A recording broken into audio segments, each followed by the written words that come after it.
Worship is dangerous to டெமோக்ரஸின்னு சொல்கிறவர் அவர்.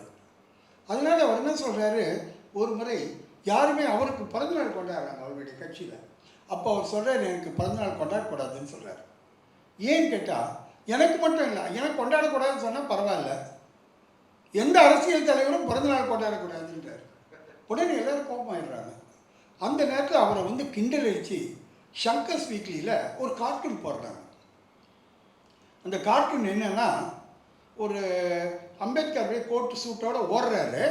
அவர் பின்னாடி எல்லாரும் அந்த காந்தி குல்லா பண்ணுறவங்கெல்லாம் ஒரு காந்தி குல்லா போட்டுக்கிட்டு ஒரு பிளாக்கார்டு வச்சுக்கிட்டு ஓடுறாங்க அவரை துரத்திக்கிட்டு. அந்த பிளாக்கார்டில் என்ன எழுதியிருக்குன்னா, birthday is my birth right.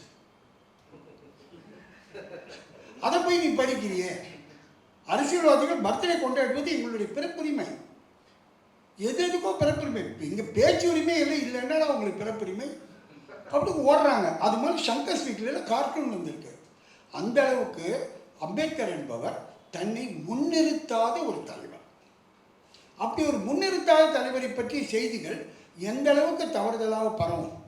ஏன்னா அவர் அதை விளக்கம்ன்றது வந்து அவர் எப்பவுமே வந்து அம்பேத்கரை பற்றி சொல்லும்போது நான் என்ன சொல்லுவேன்னா, அம்பேத்கர் வந்து தனிப்பட்ட முறையில் எனக்கு ஒரு அரசியல் தலைவர் அல்ல, அவர் தலித் தலைவர் அல்ல, அவர் எக்கனாமிஸ்ட் கிடையாது, அவர் பெரிய ரைட்டர் கிடையாது, இன்டலெக்சுவல் கிடையாது. அவர் யார் தெரியுங்களா எனக்கு? அவர் லைஃப் கோச். அவர் அம்பேத்கரை பார்த்துத்தான் நாங்கள்லாம் எப்படி இயங்க வேண்டும், எப்படி அமைதியாக இறங்கி இயங்க வேண்டும் என்பதை நான் கற்றுக்கொண்டேன்.